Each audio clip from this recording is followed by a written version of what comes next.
Hello everyone, आज हम पढ़ेंगे क्लास 6 का चैप्टर नंबर 14 वाटर। वाटर एक बहुत ही ज़्यादा इंटरेस्टिंग चैप्टर है और बहुत ही ज़्यादा इजी भी है। तो चलिए शुरू करते हैं। अब मान लीजिए कि किसी कारण से आपको आपकी फैमिली को सिर्फ एक बाल्टी पानी मिल रहा है रोज़ का, तो आप इस कंडीशन में क्या करेंगे। अब देखिए, वाटर से हम क्या क्या करते हैं। वाटर एक बहुत ही ज़्यादा ज़रूरी चीज़ है हमारी लाइफ के लिए। वाटर से ही हमारे आधे से ज़्यादा काम होते हैं। वाटर नहीं होगा तो नहीं हम कुकिंग कर पाएंगे, ना ही हम यूटेंसिल्स जो रहते हैं, हमारे जो बर्तन रहते हैं उन्हें भी नहीं धो पाएंगे, कपड़े नहीं धो पाएंगे और नहा भी नहीं पाएंगे, बात भी नहीं कर पाएंगे। और भी ऐसी क्या एक्टिविटीज़ है जिनको वाटर के बिना नहीं किया जा सकता। अब मान लीजिए कि आपको बहुत ज़्यादा समय तक पानी नहीं मिल रहा है, तो आप क्या करेंगे। अब जो पानी है, पानी को हम पीने के अलावा भी उसको बहुत सारी चीज़ों में इस्तेमाल करते हैं। Do you have an idea about the quantity of water we use in a single day. अब क्या आपको अंदाज़ है कि आप कितना पानी एक दिन में इस्तेमाल कर लेते हैं। ये देखिए, यहाँ पे भी आपको बहुत सारे पानी के यूसेज बताए गए इस फिगर में। तो इस फिगर में क्या है, कोई पानी से कपड़े धो रहा है, कोई नहा रहा है, कोई पानी निकाल रहा है। बहुत सारे काम किए जाते हैं पानी से। अब how much water do we use, अब कितना पानी हम इस्तेमाल करते हैं। अब ये जानने के लिए कि हम कितना पानी यूज़ करते हैं, एक टेबल बनाइए। टेबल में एक जगह एक्टिविटी लिखिए और दूसरी जगह उन एक्टिविटी में, मतलब उन कामों में कितना पानी का इस्तेमाल होता है वो लिखिए। अब ये देखिए, estimation of the amount of water use by your family in a day. अब अमाउंट हम काय में लिख सकते हैं। अमाउंट हम एक मग्गा, एक ग्लास, एक बकेट, इन सब चीज़ों, किसी भी कंटेनर के हिसाब से हम यहाँ पे मेज़र करके लिख सकते हैं। अब देखिए, यहाँ पे एक्टिविटी बताई गई है कि किस किस एक्टिविटी में हमको पानी की ज़रूरत पड़ती है। जैसे कि ड्रिंकिंग, तो ड्रिंकिंग में कम से कम हमको 8 to 10 ग्लास वाटर पीना चाहिए। फिर ब्रशिंग के लिए भी हमको बहुत ज़्यादा पानी नहीं, लेकिन कम से कम 1 ग्लास। फिर बाथिंग के लिए हमको 1 बकेट। फिर वॉशिंग यूटेंसिल्स के लिए भी लगता है। तो ऐसे जितना भी लगता है आपको सबकी लिस्ट बना के लिख दीजिए और फिर उनका टोटल करके आपको पता चल जाएगा कि आप एक दिन में कितना पानी इस्तेमाल करते हैं। और फिर इस इंफॉर्मेशन के हिसाब से आप निकालिए कि आप एक साल में आप और आपकी फैमिली मिला के कितना पानी यूज़ करते हैं। फिर उस अमाउंट को डिवाइड कीजिए जो नंबर ऑफ़ मेंबर्स आपकी फैमिली में उनसे। तो ये आपको बता देगा कि आपकी फैमिली में जो एक मेंबर है वो साल में कितना पानी इस्तेमाल करता है।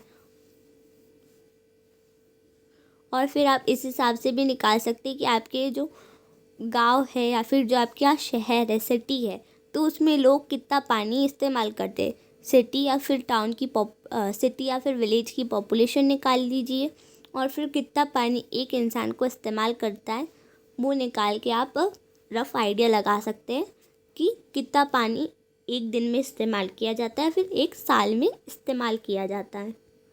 अब आपको इससे पता चल जाएगा कि एक दिन में एक इंसान या फिर एक साल में जो आपका गांव है या फिर जो आपकी सिटी है उसमें एक साल में कितना पानी की ज़रूरत पड़ती है।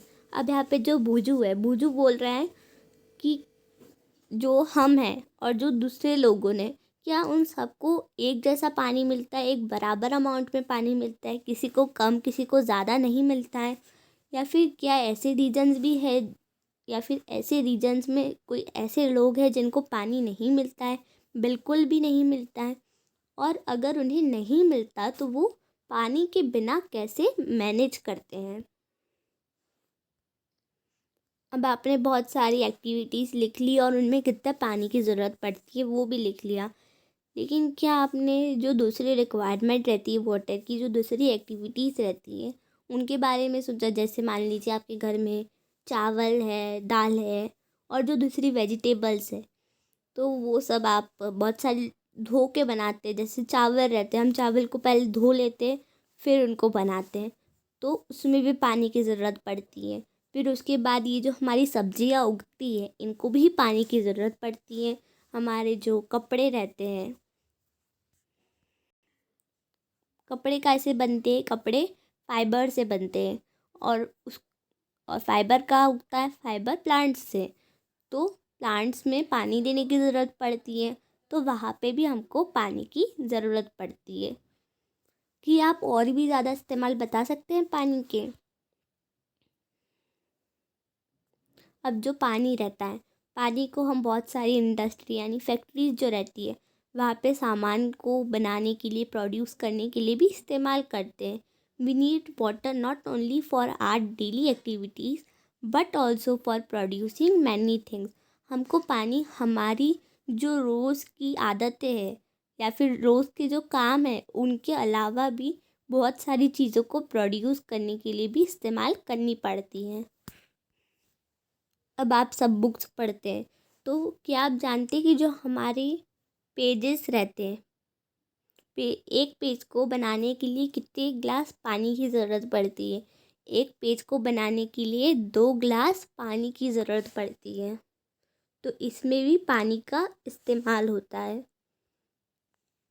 अब हमने ये देख लिया कि पानी कहाँ कहाँ इस्तेमाल किया जाता है, लेकिन क्या आप जानते हैं कि जो पानी रहता है वो कहाँ से आता है?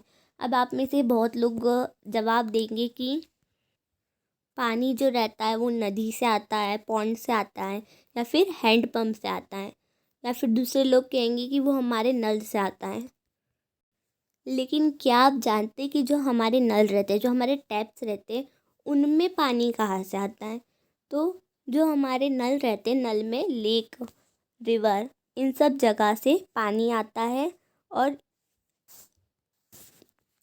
अब जो लेक रिवर रहती है वो हमारे बहुत पास तो रहती नहीं है, तो लेक और रिवर का पानी हमारे टैप में आता कैसे? तो वो कैसे आता है? वो पाइप की मदद से आता है। ये देखिए, इसमें आप देख सकते हैं कि ये नदी है। यहाँ से यहाँ पे पानी है, तो यहाँ पे एक क्या लगा है? पाइप। तो इस पाइप में से वाटर जाएगा, ये प्लांट्स को जाएगा, फिर ये इस पाइप में जाएगा और इधर से जाके ये ऊपर जाएगा टंकी में, और फिर ये जो हमारी टंकी रहेगी, इससे हमारे नल में जाएगा और नल से हमारी बाल्टी में आएगा। तो मतलब इतनी बड़ी प्रोसेस लगती है पानी को हमारे पास आने में। अब हो सकता है किसी को दूसरे तरीके से पानी मिलता हो, लेकिन जो पानी रहता है वो कहाँ से आता है? वो एक ही जगह से आता है, पॉन्ड, लेक, रिवर या फिर वेल से, और दूसरी जगह से पानी नहीं आता है। अब क्या आप जानते हैं कि जो हमारा अर्थ है, अर्थ का जो 2/3 पार्ट है वो सिर्फ और सिर्फ पानी से कवर्ड है। मतलब ये देखिए, ये हमारा अर्थ है और ये इसके 3 पार्ट है, तो 3 में से ये 2 पार्ट है, ये सिर्फ और सिर्फ इनमें पानी है, और बाकी का एक पार्ट है वहाँ पे नहीं है। मतलब हमारे जो अर्थ है वो उसमें बहुत ही ज़्यादा पानी है। Most of this water is in ocean and seas, और ज़्यादातर पानी इसमें ओशियंस और सीज में है। The water in the ocean and seas has many salt dissolve in it. अब जो हमारी सागर रहता है या फिर जो हमारा समुद्र रहता है, तो समुद्र में क्या रहता है? समुद्र में पानी तो रहता है, लेकिन उस पानी में नमक रहता है। तो वो जो पानी रहता है वो खारा होता है। खारे को इंग्लिश में सलाइन बोलते हैं। तो ये जो खारा पानी रहता है ओशियन या फिर सीज का, उसको हम पी नहीं सकते या फिर दूसरे कामों में इस्तेमाल नहीं कर सकते, जैसे एग्रीकल्चर और इंडस्ट्रियल नीड्स में। तो अब क्या करते हैं हम? You might have here the famous line of the poem rhyme of the ancient mariner. अब आपने एक बहुत ही ज़्यादा फेमस लाइन से एक पोएम की जिसका नाम है rhyme of the ancient mariner, जो एस टी कॉलरिज ने 1798 में लिखी थी। तो उस लाइन में क्या बोला था? उस लाइन में उन्होंने बोला था, water water everywhere, not any drop to drink. मतलब पानी तो बहुत सारा है लेकिन पीने का नहीं है। वो क्या समझाना चाह रहे हैं इस लाइन से कि हमारा जो अर्थ है उसका अधिकतर पार्ट पानी से घिरा हुआ है, लेकिन वो पानी कैसा है, वो पानी सॉल्टी है।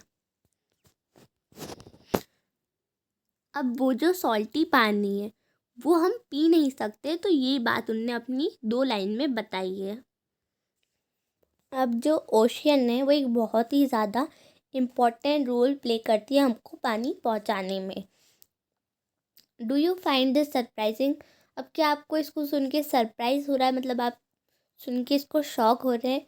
क्योंकि आपके पास जो पानी आता है वो खारा नहीं होता, मतलब सॉल्टी नहीं होता है। Many of us living in places far away from the oceans. अब हम में से बहुत सारे लोग ऐसे जो समुद्र से बहुत ही ज़्यादा दूर रहते हैं, लेकिन तब भी हमारे पास वाटर सप्लाई होता है। अब जो ओशियन का पानी है वो पॉन्ड, लेक, रिवर या फिर वेल्स में कैसे सप्लाई करता है वाटर को? How come the water from this sources is not saline any more? और ये जो पानी आता है हमारे पास, ये तो खारा नहीं होता है। मतलब जो हमारे पास नदी तालाब का पानी आता है वो खारा नहीं होता है, तो ऐसा कैसे होता है? तो ये कैसे होता है? ये वाटर साइकिल की मदद से होता है। अब आपने देखा होगा कि कपड़े रहते हैं, तो हम हमारे गीले कपड़े रहते धुले हुए हैं, तो उनको क्या करते हैं, हम ऊपर जाके सुखाते हैं, छत पे सुखाते हैं, जिससे उन पे धूप पड़े। और जो हमारे कपड़े रहते हैं वो धूप से सूख जाते हैं और उनका जो पानी रहता है वो सारा निकल जाता है। वैसे ही मान लीजिए कभी आपके फ्लोर पे बहुत सारा पानी धुल गया, लेकिन आप देखेंगे कि जो पानी है वो थोड़ी देर बाद अपने आप सूख जाएगा, मतलब जो वो पानी है वो गायब हो जाएगा। वैसे ही जो हमारे कपड़े रहते हैं उनमें से भी जो पानी रहता है वो गायब हो जाता है, और जो हमारे गीले कपड़े रहते हैं वो सूखे हो जाते हैं। जो वाटर रहता है, जो पानी रहता है, वो गीले रोड या फिर छत पे से या फिर ऐसी बहुत सारी प्लेस से गायब हो जाता है जहाँ पे रेन हुई होती है। तो ये जो सारा पानी रहता है वो जाता कहाँ है?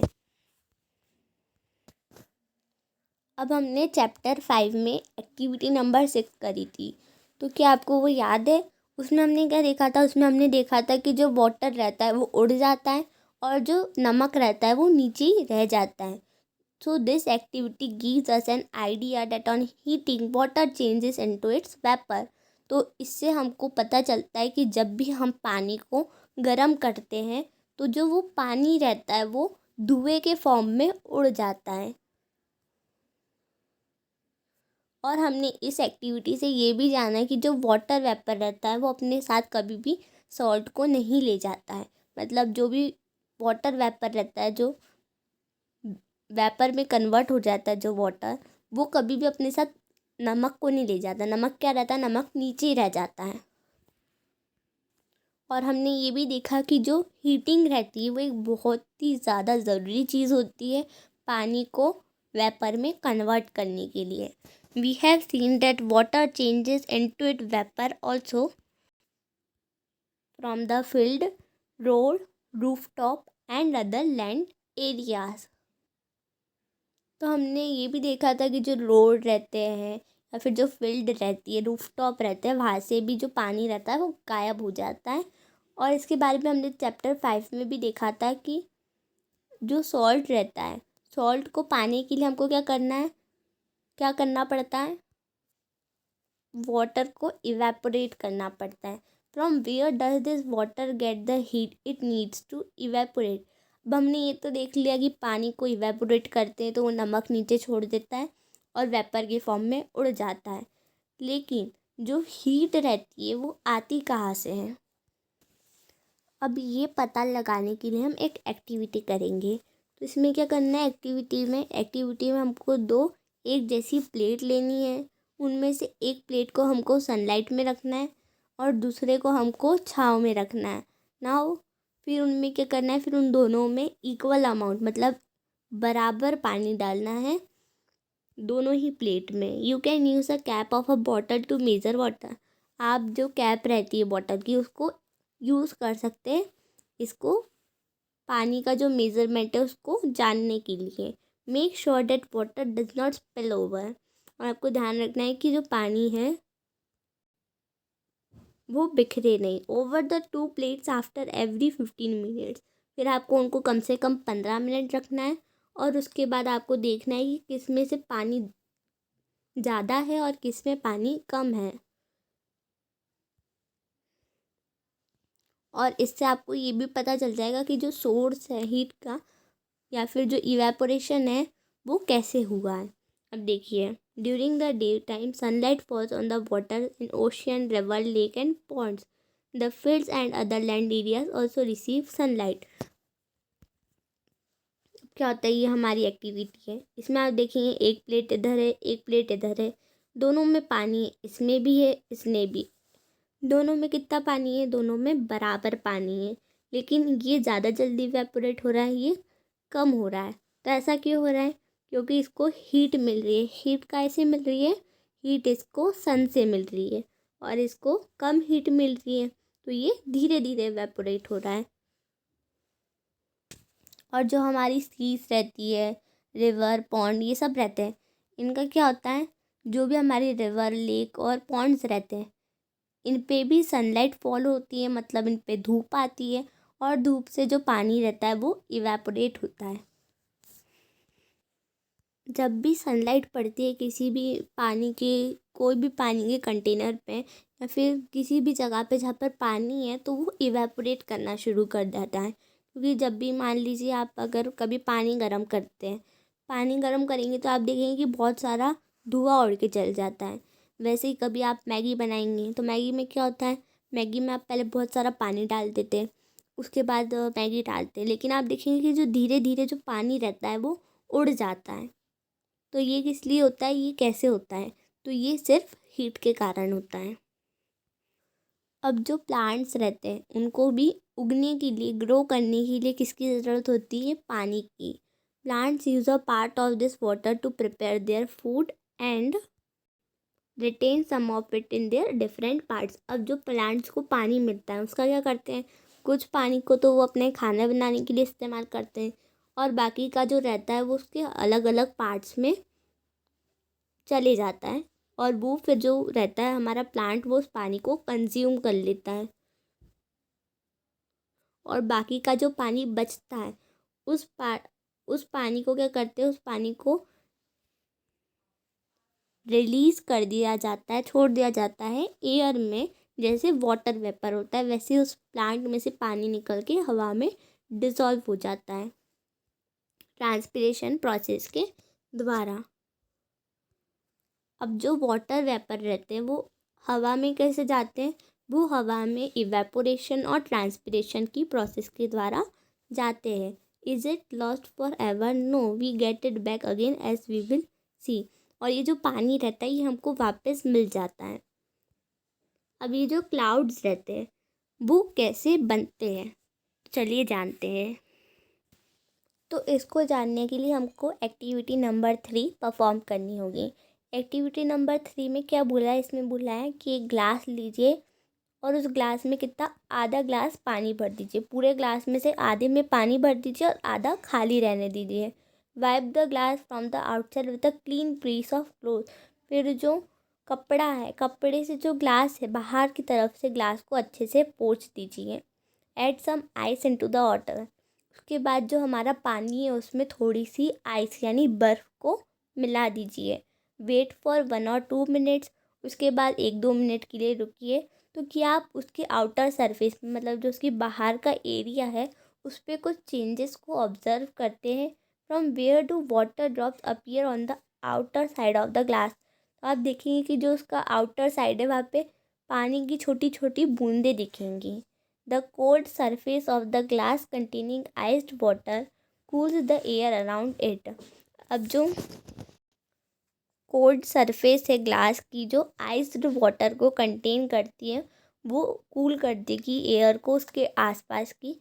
And the water vapour of the air condenses on the surface of glass. और फिर जो उसके वाटर वेपर रहेंगे वो उसकी ग्लास की सरफेस पे आ जाएंगे।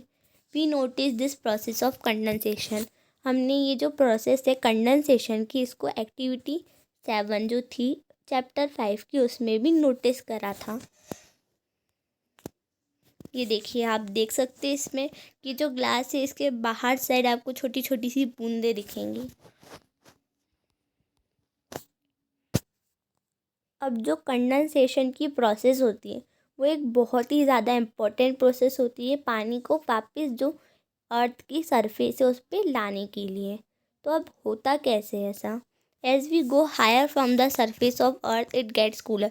अब हम जितने ऊपर जाते जाएंगे वहाँ पे हमें उतनी ही ज़्यादा ठंड लगेगी। जैसे माउंट एवरेस्ट है, माउंट एवरेस्ट एक बहुत ही ज़्यादा ऊंचा माउंटेन है, तो वहाँ पे हमको बहुत ही ज़्यादा ठंड लगेगी क्योंकि वो बहुत ज़्यादा ऊंचाई पर है।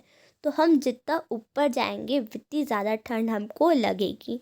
When the air moves up it gets cooler and cooler। अब जो एयर रहती है वो जितनी ऊंचाई पे रहती है उतनी ही ज़्यादा ठंडी रहती है। At sufficient height the air becomes so cool that the water vapor present in it condenses to form tiny drop of water called droplets।